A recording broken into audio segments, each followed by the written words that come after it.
lagi din na sa probinsya sa South de Cotabato. Adlaw karon nga Merkules sa Pizza Oro sa buwan Saudio, tuig 2020. Siyempre, welcome sa ato nga programa karon nga kagabion.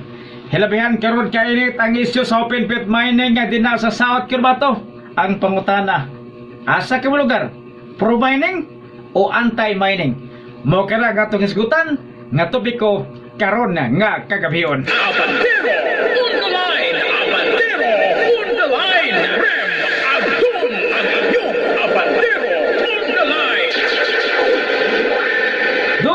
Pigayon og karavana sa Luna Avenue og nagtagbo sa tubangan nga bahay na sa South Cotabato Provincial Capital kaganina ang duha ka grupo sa anti-mining nga dakong supak sa open pit mining og pro mining nga dakong oilusab sa open pit mining operasyon sa kabukirang bahin sa tampakan South Cotabato nga daghang tribo sa balaan ang mga nanimoy.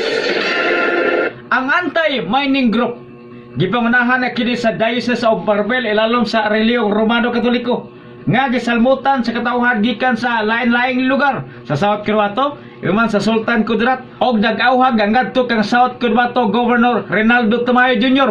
nga evito ang Provincial Ordinance o Environmental Code nga nagwagtang sa pagban sa open pit mining sa tibok probinsya pinagi sa majority votes o majority decisions sa sangguniang panaligan kun SP ni adtoga Mayo 16. Samtang ang pro-mining group usab sagad kanila gilangkuban sa mga indigenous peoples kun IPs lalom sa tribong Blaan gikan sa lungsod sa Tampakan nga moya takdang mamahimong open pit mining center sa Secretarios Mines sa Incorporated kun SMI nga nag-awhag usab nga ipadayon ang takdang pag-operate sa open pit mining sa ilang lugar alang sa kalambuan sa ekonomiya sa Tampakan o sa ilang panginabuhian.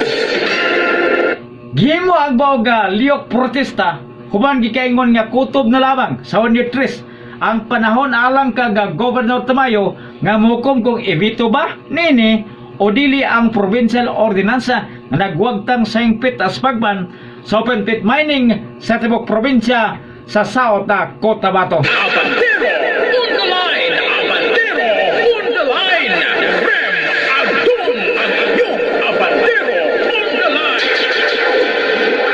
Apan una sa tanan o alang sa kasayuran sa general public o kinabukang publiko nganong kinahanglan ang open pit mining nga mga papaagis pagmina unsa bay bagabatang sa minerals gikan sa ilalom sa yuta aga makuha sa pagmina sa gihimong nga natog pagduki-duki ang makuha mo kini mga masunod. Una, clay, coal, copper, diamonds, iron, gold o bulawan o uban pa nga pulos-pug na sa kinaihan o gibuhat sa Ginoo dungan sa paglalang niya ning kalibutan nga to gipuy-an karon.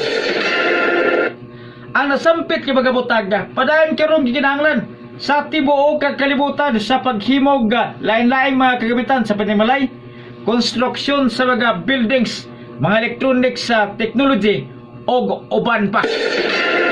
Og dinhi sa South Cotabato nakita sa maghimong pagsubay nga ang kabukiran sa Tampakan mo'y usa sa daghang pundo sa gisgutan nato kaginina nga mga minerals hilabi na sa copper. Hinungdag ba kini ang target sa Sagittarius Mining Corporation sa ilang plano sa open pit mining operation sa pinasikan sa pagtugot sa Department of Environment and Natural Resources kon DNR National by sa Philippine Mining Act of 1995 o Republic Act kon RA 9742.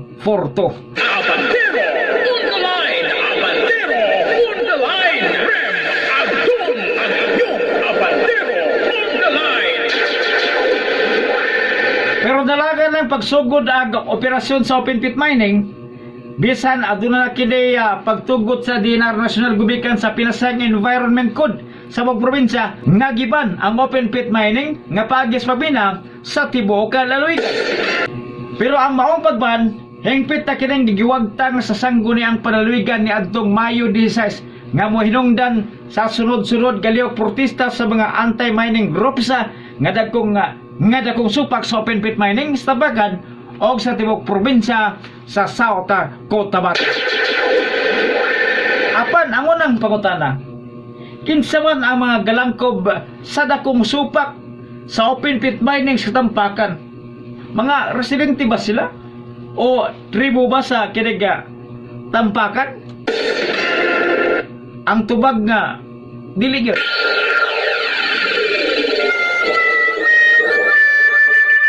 Dili sila mga residente sa Tampakan.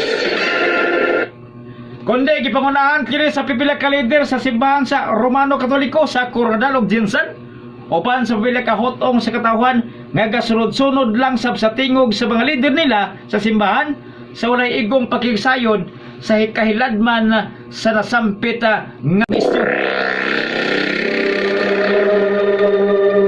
Kanang dako nato karong question o pangutana sa akong panghuna-una, kung anong ang tagagawa sa Tampakan o ang tagalaing lugar mo'y nangugat o hugtanong nagsupak sa open pit mining, samtang ang taga-Tampakan hilabi na sa mga tribo o yun man nga maglusad og open pit mining operasyon ngadto sa ilang lugar. Abandero!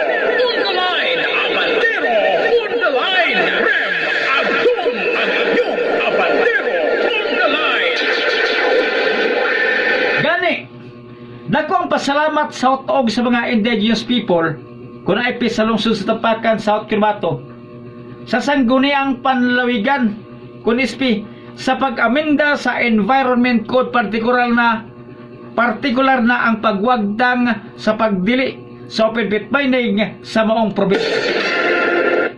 Sigunit Tampakan na Municipal Indigenous Peoples Mandatory Representative kung IPMAR Amay Kulyado nga ang desisyon sa SP South Cotabato mo'y tubag sa usa ka dekada na nilang hangyo o panawagan aron tugtan ang pagmina ngadto sa ilang lugar. Nasaran nga ang mga IP sa Tampakan gibunahan ni Kulyado may usa sa misangat og resolusyon sa SP South Cotabato alang sa pag-amendar sa Environmental Code sa lalawigan. Kini gumika nagtubag ug paag mga tribo sa Tampakan nga ang operasyon sa copper ug gold project sa kabukiran sa Bog Lungsod pinagi sa Sagittarius Mines Incorporated nga dako kini katabang aron maminusan ang epekto sa COVID-19 pandemic, mapalambo ang ekonomiya sa lungsod ug ang kahimtang sa paginabuhi sa komunidad sa mga blaan o ubang pang tribo sa Tampakan, South Cotabato. Abandero! On the line! Abandero! On the line! Rem! Abdon! Ang inyong Abandero! On the line! Nakabatingon na mo ganina sa Caravan Rally at tubangan sa Kapitolyo sa South Cotabato. Ang grupo sa Pro Mining, mga membro sa tribo sa Tampakan. Samtang ang grupo sa anti-mining, gipangunahan sa Diocese sa Ubarbil o taga-simbahan Romano Katoliko, uban sa ilang membro o ubang grupo gikan sa Coronadal ug Jinsan o Sultan Kudarat. Sagad sa lugar ato mga rason sa anti-mining group, supak sila sa operasyon sa open pit mining sa Tampakan kay makaguba kuno kini sa kinayahan o madlok sila nga mahutdan og tinubdan sa mga tubig ang mosunod nga mga henerasyon sa ubos nga mga lungsod o syudad o ka makontamina sa mining waste ang mga tubig o dalira mubaha ang kasupan gikan sa kabukiran padulong sa ubos ka lugar hilabi na sa Jinsan. Wala man kani madlok ng mga tribong blahan katuwa dito sa lugar dini pagayon ang sentro sa open pit mining nga operasyon. Kita pa hinoon nga mahadlok nga layo ra tas Tampakan ug dili man sabta ng bukis Tampakan ang minahon. Kitang taga-ubos sige tag-ingon nga ang tinubdan sa atong giinom nga tubig gikan dito sa bukis Tampakan hinungdang supak mo nga mag-operate og open pit mining sa mong lugar sa mong istorya ura mag dako kay tag-utang kabuton sa mga kabukiran sa Tampakan. Pero diyang gipanggutom ang mga tribo nga nagpuyo sa bukid sa Tampakan atol sa pandemya. Aduna bay usa ka nato dinhi sa Jinsan, sa Coronadal o sa Sultan Kudarat nga bisaka ngadto sa kinaga kanila sa bukid sa Tampakan o nagdalag mga ayuda nga pagkaon alang sa nasampit nga mga lumat. Ay, wala gyud ra ba?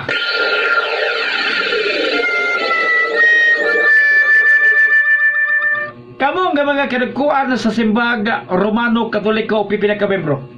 Misaka ba mo dito sa bukid sa Tampakan aron manghatag o hinabang sa mga kabos ka tribong nanimuyo dito? Labi ng panahon sa pandemya. Ha? Nga nagkalisod ang mga tribong blaan sa ilaga paginabuhi. Oy, wala gyapon. Nan, kung wala, pagkabagaba ninyong naong nga magmartsa-martsa sa liyo protesta pagsupak sa mining operasyon sa Tabakan, nga magilantaw nila nga dako nga paglaom nga makawa sa malisod nga kahimtang sa kinabuhi nga dugay na nilang giantos. Abantero on the line! Abantero on the line! Rem Adun ang iyong Abantero on the line! Siyempre, kay gubikan sa income sa may naon niya, adunay dakong bahin niya na ang lungsod o mga tribo sa Tampakan nga gilaumang maoy makawa sa ilang malisod nga pagkinabuhi ngadto sa haruhay nga kahimtang. Kung babagan ato ang ilang nagsingabot nga paglaom, sama ra nga atong gibabagan nga sila makabaton og bayong panginabuyan nga buti lang masatian silang kinabuhi nga napreso sa pitos nga kahimtang sa bukid sulod sa dugay ng mga kapanahonan. Agad dinar nasyonal bipasalig nga kung magsugod ang open pit mining operation sa Tabakan, tutukan nila sa pagbantay nga dili makabugda og dakong kadaot sa kinayahan, pinasikad sa bag-ong pamagi sa pagmina sa kasamtagag panahon. Busa, unsa man yung gikakulba diya? Madlok mo nga may sama sa nahitabo sa Marcoper Mining Corporation sa probinsya sa Marinduque niadtong Disyembre 6 sa 1993 nga naguba ang bahin sa Magilagila Dam nga gibinagihan sa Marcoper Mining Corporation hinundan nga nagbaha ang mga maghilong kemikal sa Mugpog River nga sa ula hideklarar nga biological dead tungod sa epekto sa basura sa pambina o nga naghatag kinig dakong damyos sa mga kaptangan o panlawas sa katawan.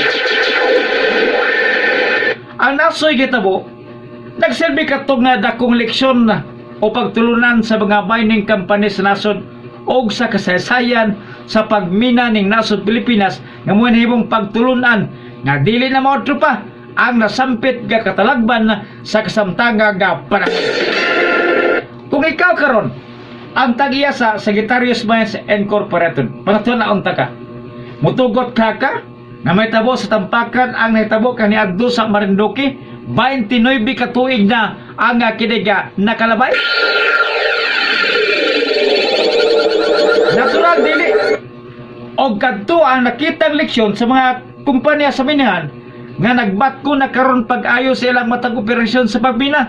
Siyempre, aron makaginansya, dili kay makadisgrasya o maalkansi.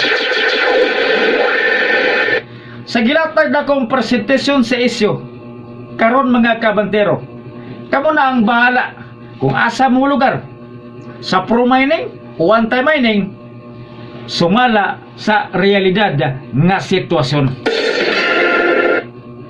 Ako ang inyong abantero on the line, Ray Magdon. Nagasalamat sa iyo kapaglantaw o pagpaminaw. Maayong gabi kanatong tanan.